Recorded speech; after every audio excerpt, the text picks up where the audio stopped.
Ce journal vous est offert par DACO SARL, société d'expertise comptable et de fiscalité.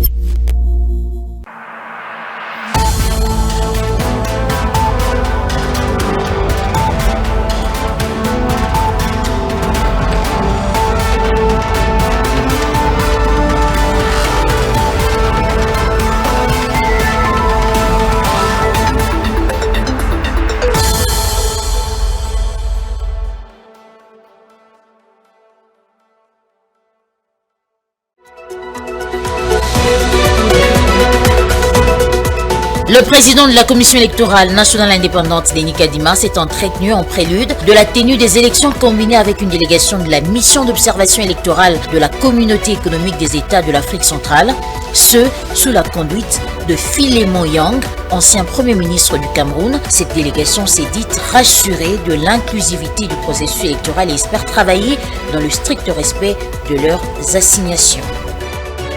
Les usagers du tronçon compris entre Kalembelembe et Kabambare dans la commune de Lingwala se plaignent de la situation dans laquelle se trouve cette artère qui perturbe leurs activités commerciales. Inquiets de l'état de détérioration très avancé de cet acte routier, ces derniers lancent un cri d'alarme à l'endroit des autorités compétentes pour sa réhabilitation.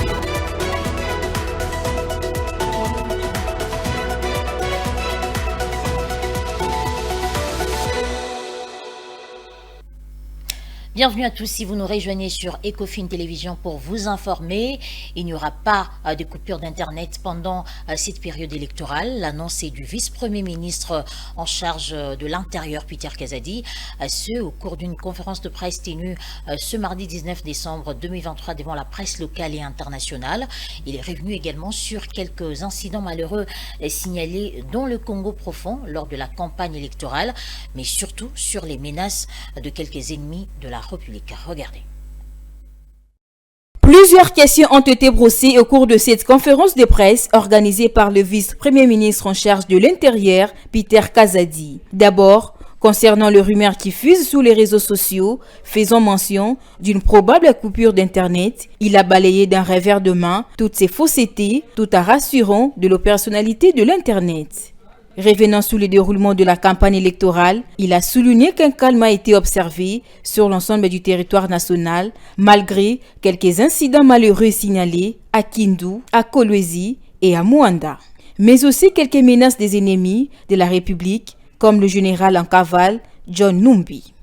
Il existe des menaces réelles, tant internes qu'externes.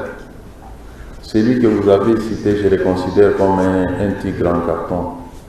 Il est fort dans un discours tribal, xénophobe.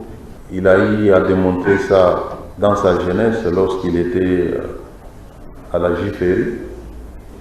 Mais dans l'armée, ce n'est pas un militaire formé qui peut effrayer nos FARDC. Les pays a pris toutes les dispositions pour faire face à toute menace. Que ces menaces viennent de l'intérieur ou de l'extérieur. Il a également évoqué l'agression rwandaise et l'occupation de certaines localités par l'armée rwandaise et ses supplétifs du M23 dans le seul but de pousser le gouvernement à annuler l'organisation des élections. À noter que la RDC va fermer ses frontières à l'occasion de ces élections générales. Selon la DGM, la fermeture de ces frontières interviendra de ce mardi 19 décembre à 23h59 et c'est jusqu'à mercredi 20 décembre à 23h59. Le président de la Commission électorale nationale indépendante, Denis Kadima, s'est entretenu en prélude de la tenue des élections combinées avec une délégation de la mission d'observation électorale de la Communauté économique des États de l'Afrique centrale, sous la conduite de Philemon Yang, ancien Premier ministre du Cameroun. Cette délégation s'est dite rassurée de l'inclusivité du processus électoral et espère travailler dans le strict respect de leurs assignations. On écoute à propos le chef de la délégation de cette mission. Bon, le président de la CENI a fait un bon briefing. Il nous a dit ce qui s'est fait depuis quelques années ce qu'on continue à faire dans ce pays. Et nous apprécions beaucoup ça parce que nous sommes là en mission d'observateur. Ça nous fait plaisir de savoir que beaucoup de choses ont été faites et que l'on aura l'élection le 20 décembre. Et il nous a donné toutes les assurances et d'après ses explications, nous sommes contents et nous sommes sûrs que l'on va travailler, qu'on aura effectivement l'élection le 20 décembre. Après s'être entretenu avec cette mission d'observation électorale de la CEAC, Denis Kadima a reçu le président du comité des sages de la SADC, avec qui ils ont discuté sur les principales missions leur dévolues, dont notamment veiller à l'environnement sociopolitique du pays pendant cette période des élections générales. On écoute le président de ce comité. I'm chairman of the SADC panel of elders. Je préside le comité des sages de la SADC et lui est le président du groupe de référence pour la médiation. Il s'agit là de deux institutions qui ont été mises sur pied par la SADC en 2013-2014. Le but de ces deux institutions est de pouvoir prévenir, pouvoir résoudre, éviter les conflits au sein de la SADC. Compte tenu de la propension à avoir des conflits pendant la période électorale, chaque fois qu'il y a élection, le président de la SADC envoie donc le comité des sages ensemble avec le groupe de référence pour la médiation pour se rendre dans les États où les élections sont organisées, pour évaluer la situation. S'il y a un risque d'avoir des problèmes de quelque sorte que ce soit, pouvoir prodiguer les conseils sur ce qu'il y a besoin de faire. Je suis arrivé aujourd'hui, lui est arrivé ici hier. Notre première réunion, c'est avec le président de la Commission électorale nationale indépendante de la RDC pour recevoir un briefing de sa part sur la préparation de la CENI en rapport avec tout le processus qui concerne l'organisation des élections. Nous avions eu une très belle réunion et demain nous allons rencontrer les leaders politiques. Nous allons discuter avec eux de tout. Nous ne sommes pas des observateurs des élections. Nous venons tout simplement voir l'environnement. Et nous essayons de voir, veiller à ce que tout se fasse librement, juste, et que le Congo continue à rester uni et en paix après les élections. Dans le même registre, les scrutins combinés s'y tiendront ce mercredi 20 décembre 2023, confirmait Patrice Ncéa, rapporteur de la CENI, au cours d'une conférence de presse qui s'est tenue à la maison des élections dans la commune de la Gombe le lundi 18 décembre. Au cours de cette même rencontre, Patrice Ncéa a également confirmé l'acheminement de tous les matériels de vote vers les sites appropriés. Suivez. Aucun mystère n'entoure la tenue des scrutins. Les Congolais se rendront bien aux urnes, aussi bien sur le territoire national que dans les 5 pays pilotes pour la diaspora. C'est l'assurance qu'a apporté la Commission électorale nationale indépendante au cours de cette conférence de presse animée par son rapporteur, Patrice Ncéa. À l'ordre du jour, plusieurs autres questions en lien avec l'organisation des élections en RDC, notamment l'état des lieux du déploiement du matériel, la fin de la campagne électorale, le silence électoral, les dépouillements et la publication des résultats provisoires par la CENI. Après avoir assuré sur la tenue des scrutins combinés pour ce 20 décembre, Patrice Ncéa s'est apaisanti sur le silence électoral.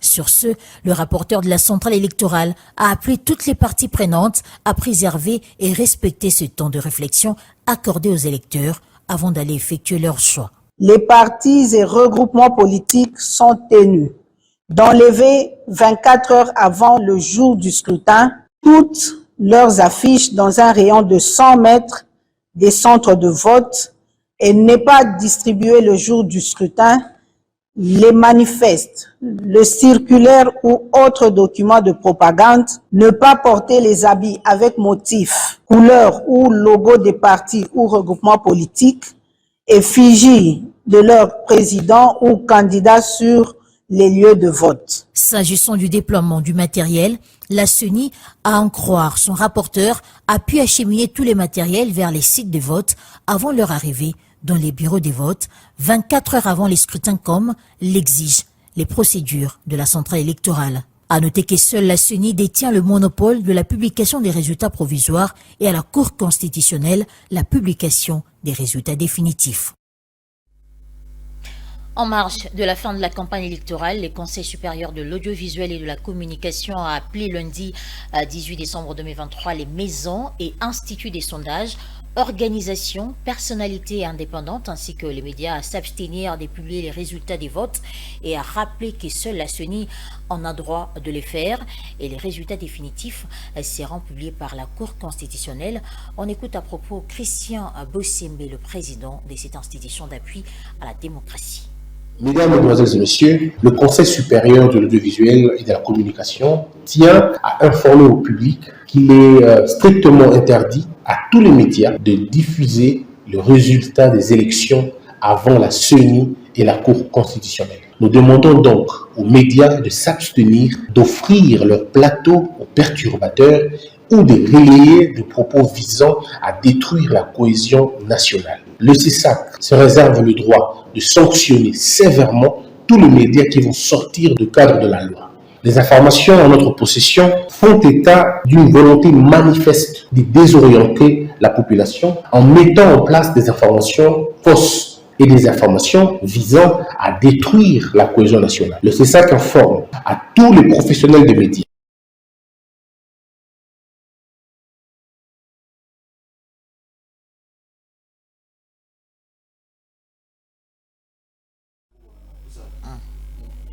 Après la clôture de la campagne électorale le 18 décembre à minuit, place à présent au silence électoral, une courte période de 24 heures pendant laquelle, entre autres, les affiches et effigies des candidats sont appelés à être retirés du milieu public. Cette phrase est-elle vraiment respectée?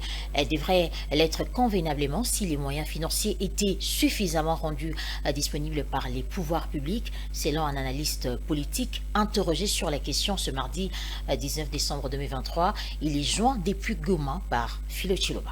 L'impression après la campagne électorale et à la veille, effectivement, les silences électoraux ne semblent pas être respectés. L'impression est claire. Vous savez, gouverner, c'est prévoir. Il est difficile de mettre en application cette réglementation parce qu'effectivement, on a un problème des structures, effectivement, étatiques pour arriver à le faire. Mais je pense effectivement que on a un problème, effectivement, de la loi sur les digitales aussi, parce qu'on comprend que la campagne semble continuer au niveau des réseaux, et etc. Donc il faudra que ça soit précisé. Je pense tout simplement que nous avons un problème d'éducation électorale jusque-là et qu'on a un problème de structure pour les contrôles des lois qui sont sur terrain. Par exemple, cette loi-là par rapport au silence électoral pour la journée d'aujourd'hui et de demain. Mais je reste convaincu et j'ai vu de mes propres yeux que c'est quand même respecté à un degré acceptable. Conformément à la loi, il faut qu'on puisse comprendre qu'une loi ne peut être appliquée que quand il y a des structures pour l'appliquer et les moyens nécessaires. Je venais de dire tantôt que c'est difficile d'enlever effectivement les effigies de minuit à 5 heures du matin parce que le pouvoir public n'a pas de moyens pour le faire.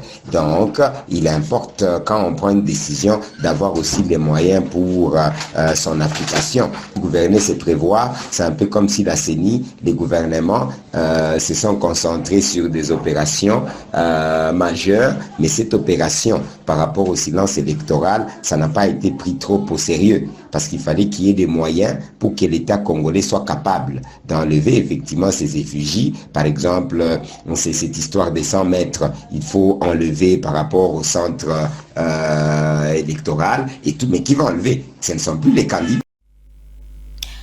S'est penché sur les axes fondamentaux pour dynamiser la recherche scientifique et innovation technologique en RDC. C'est le sens même de la conférence débat animée le week-end dernier à Kinshasa par le ministre de la Recherche scientifique et innovation technologique Gilbert Kabanda, qui a invité ses interlocuteurs à partager avec lui ses ambitions à caractère économique et social pour investir le pays d'une nouvelle révolution culturelle. Le tout Kinshasa scientifique, à savoir le monde de la recherche scientifique, mais aussi le microcosme des universités, s'est donné rendez-vous à l'hôtel Sultani de la Gombe. Les uns et les autres, très nombreux, ont répondu présent à l'invitation du ministre de la Recherche scientifique et Innovation technologique, initiateur de cette activité académique. Gilbert Kabanda a saisi également cette opportunité pour s'épancher sur les 4 axes fondamentaux pour dynamiser la recherche scientifique et l'innovation technologique en RDC.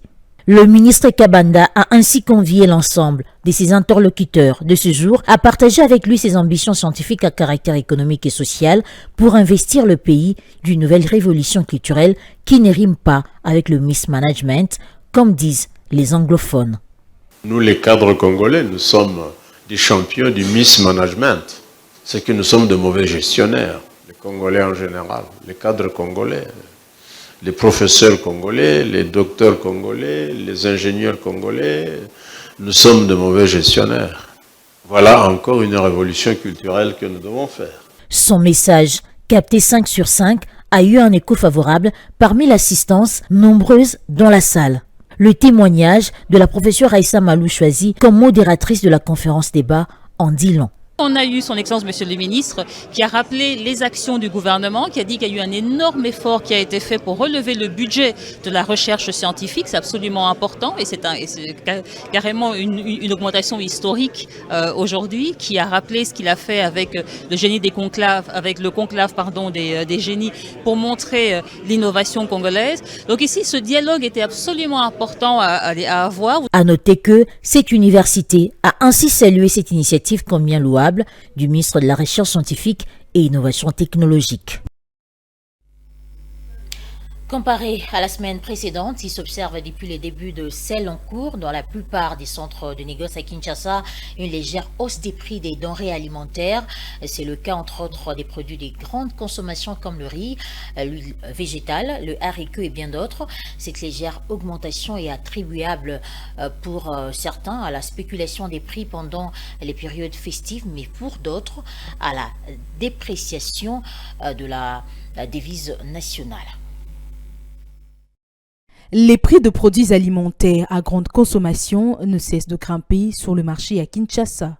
Le cas du riz, l'un des produits de base très sollicité pendant les fêtes, dont les prix d'un sac de 25 kg est passé des 71 000 francs congolais la semaine passée à 74 000 francs cette semaine, soit une légère hausse de 3 000 francs congolais. Le sac du maïs, un aliment de base consommé sur toute l'étendue du territoire national, est passé de 55 000 francs à 77 000 francs congolais. Un bidon d'huile végétale de 5 litres s'est négocié cette semaine à 27 500 francs contre 25 000 francs la semaine précédente. Toutes ces fluctuations des prix sont à la mettre à l'actif d'une part, à la dépréciation de la monnaie nationale face aux devises étrangères dont le dollar américain, et de l'autre côté à la spéculation des prix à l'approche des périodes de festivités. La vente est très timide, cela fait suite à la hausse de prix de certains produits alimentaires comme le riz et autres. Nous achetons nos marchandises au taux du jour, un taux qui ne cesse de grimper.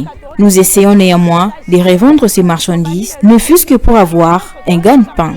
C'est parfois ce qui justifie la spéculation de prix sur le marché.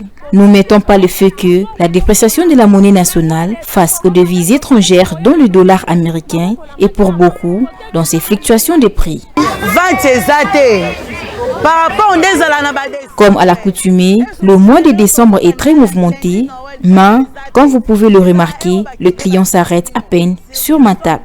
Imaginez qu'un sac de riz est passé de 68 71 000 à 74 000 francs congolais. L'argent ne circule pas.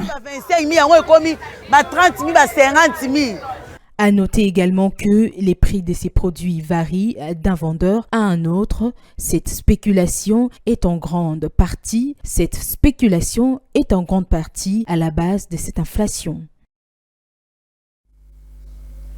On va changer de chapitre à présent. Le délabrement de l'avenue Kassaï dans son tronçon compris entre les avenues Roi-Kadingi et du marché dans la commune de la Gombe inquiète les usagers de cette artère et commerçants exerçant leurs activités le long de ce tronçon. Si les uns interpellent l'exécutif provincial, les autres déplorent que celle-ci soit pratiquement abandonnée aux Ekabamba et Jires, le TTT ce mardi sur le lieu. Le tapiteux dans lequel se trouve l'avenue Kasai, l'une des principales voies qui mène vers le grand marché de Kinshasa, inquiète sérieusement les usagers de cette artère et les commerçants qui opèrent dans les environs. Le réaménagement de son tronçon, compris entre les avenues Rwakadingi et du marché, assuré par un particulier, a fait renaître une lueur d'espoir, bien que les travaux n'ont pas été complètement exécutés.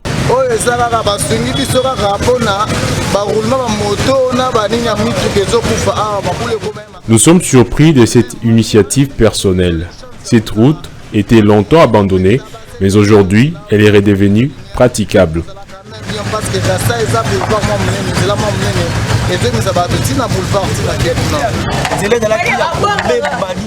Cette avenue était longtemps en état de délabrement très avancé.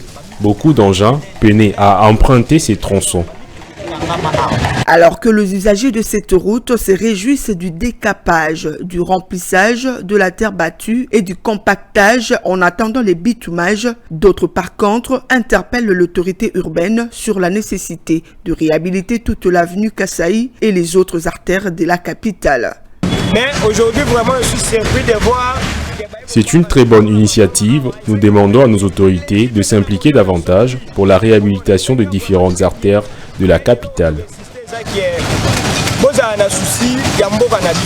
La réhabilitation des artères et routes secondaires quinoises reste donc d'actualité, bien que plusieurs autres artères ont été réhabilitées grâce au projet Zéro Trou et Tilé-Gelou. Et puis, les usagers du tronçon Kalembelembe Kabambare dans la commune de Lingwala se plaignent également de la situation dans laquelle se trouve la dite artère et qui perturbe notamment leurs activités commerciales. Inquiets de l'état de détérioration très avancé de cet axe routier, ils lancent ainsi un plaidoyer aux autorités pour sa réhabilitation. Étienne Lissumbu, Jires Loutete Ruben Manata était ce mardi 19 décembre sur le lieu. La formation des nids des poules sur ces tronçons n'est plus à décrire. Tout accuse l'état de délabrement profond qui handicape même l'exercice des activités commerciales sur ces lieux. Les conducteurs automobilistes en pâtissent également, sans omettre les usagers de cette voirie qui déplorent la léthargie dont font montre les autorités pour la rénovation de ces axes, n'ont pas de moindre importance dans la décongestion notamment des embouteillages. C'est ici l'occasion pour eux d'exprimer leur ras-le-bol et de demander l'implication urgente des autorités.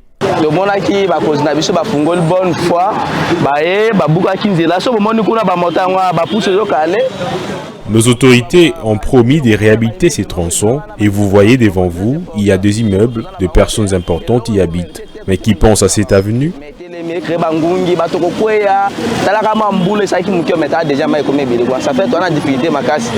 de l'État abimisaka mbongo, mais bato baza simanaye oyo bazozwa engagement. L'État débourse de l'argent, mais les personnes confiées n'assurent pas convenablement leur rôle. Elles commencent le travail, mais ne terminent jamais. À l'exemple de l'avenue Usoke qui n'était pas totalement réhabilitée.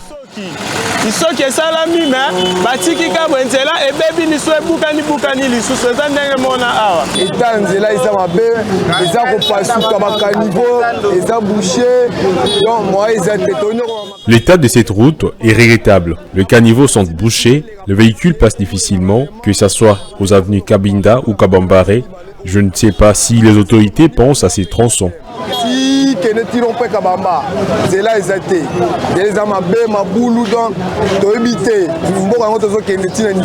Signalons qu'après chaque précipitation pluvieuse, l'état de détérioration s'amplifie davantage et cela représente un danger que les autorités ne doivent pas négliger. Mesdames et messieurs, place à présent à la revue de presse et avec Betty Tanfou.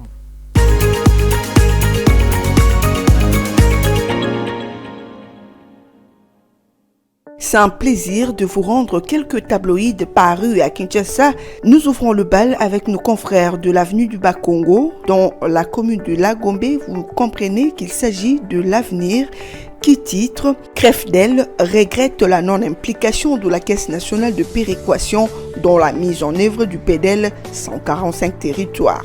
Le confrère parle de ces centres de recherche en finances publiques et développement local qui a effectué de mai en août 2023 un contrôle citoyen sur l'utilisation de fonds affectés au programme de développement local de 145 territoires. Ce rapport d'enquête est le deuxième après celui publié en janvier dernier consacré à la passation du marché public. Après constat et analyse, 18 mois après le décaissement de fonds du gouvernement, CREFDEL relève que le PDL 145 territoires est une chance pour la République démocratique du Congo pour permettre à la population de bénéficier de services sociaux de base, notamment l'accès à l'eau, à l'électricité, à l'éducation, aux soins de santé de qualité et actes administratifs.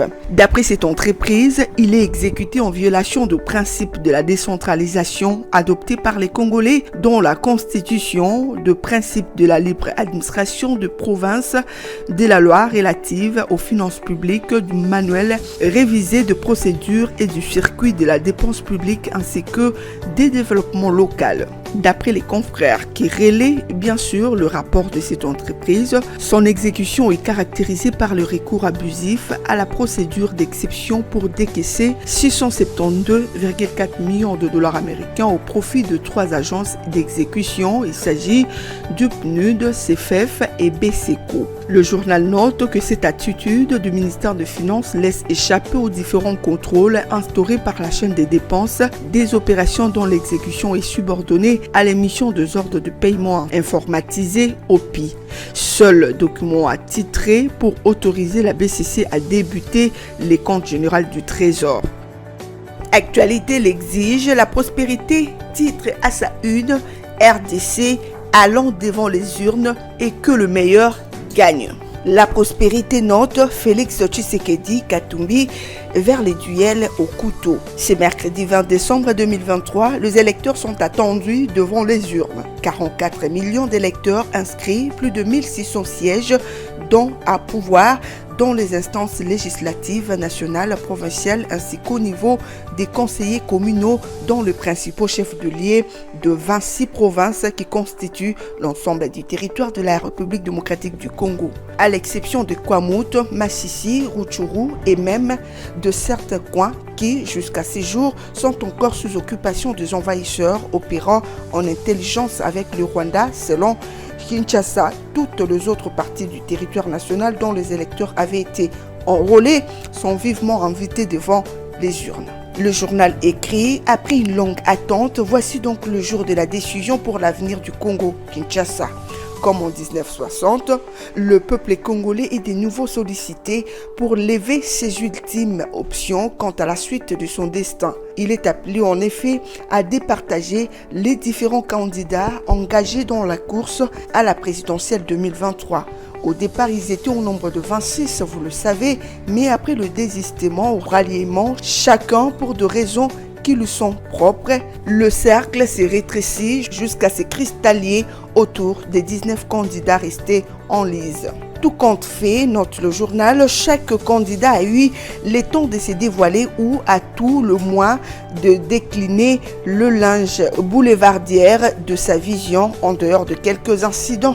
Ils sont demeurés moins vrais que la campagne électorale telle que lancée par la CENI s'est littéralement bien déroulée. Que reste-t-il à faire si ce n'est qu'aller ce mercredi 20 décembre 2023 pour voter en âme et conscience pour les candidats dont le programme ou les discours de campagne aura marqué le point.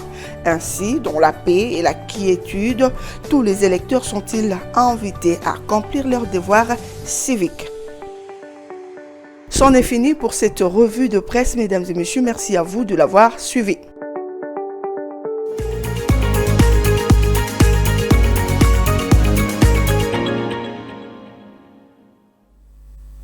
Et voilà, c'est la fin de ce journal, mesdames et messieurs. Merci à vous de l'avoir suivi.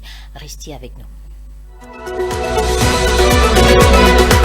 Le président de la Commission électorale nationale indépendante, Denis Kadima, s'est entretenu en prélude de la tenue des élections combinées avec une délégation de la mission d'observation électorale de la Communauté économique des États de l'Afrique centrale, ce sous la conduite de Philemon Yang, ancien Premier ministre du Cameroun. Cette délégation s'est dite rassurée de l'inclusivité du processus électoral et espère travailler dans le strict respect de leurs assignations. Les usagers du tronçon compris entre Kalembelembe et Kabambare dans la commune de Lingwala se plaignent de la situation dans laquelle se trouve cette artère qui perturbe leurs activités commerciales. Inquiets de l'état de détérioration très avancé de cet acte routier, ces derniers lancent un cri d'alarme à l'endroit des autorités compétentes pour sa réhabilitation.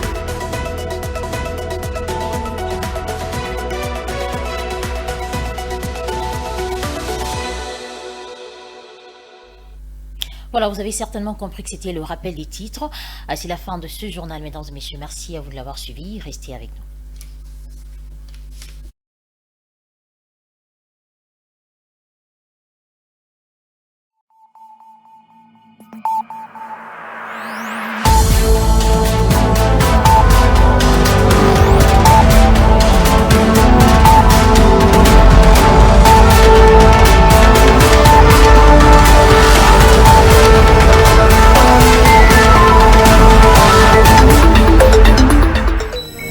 Ce journal vous a été offert par DACO SARL, société d'expertise comptable et de fiscalité. Dans une sphère médiatique, essentiellement tournée vers des contenus généralistes, où l'originalité n'a plus sa place au chapitre, où le secteur de l'économie et finance, pourtant poumon d'un État, sombre dans les oubliettes, voici enfin Ecofin Télévision. Économie et finance télévision, votre chaîne thématique essentiellement économique, vous offre un contenu original. Nous traitons des questions monétaires, commerciales, énergétiques, minières, pétrolières et environnementales. Notre créneau, vous proposer des informations, des analyses, des perspectives et prévisions économiques. Ecofin Télévision vous permet également de comprendre la coopération entre les États et les institutions, sans oublier l'épineuse question de la dette. Ecofin Télévision, tout savoir sur les investissements, les échanges commerciaux, la balance commerciale et la balance des paiements, le taux d'échange, l'état des lieux de la lutte contre les détournements des finances publiques, la coopération bilatérale ou multilatérale. Ecofin Télévision vous explique comment l'économie nationale est directement liée à l'économie mondiale. Notre particularité fait notre originalité. C'est pourquoi nous disons Ecofin Télévision, mieux que savoir sur l'économie et finance, comprendre.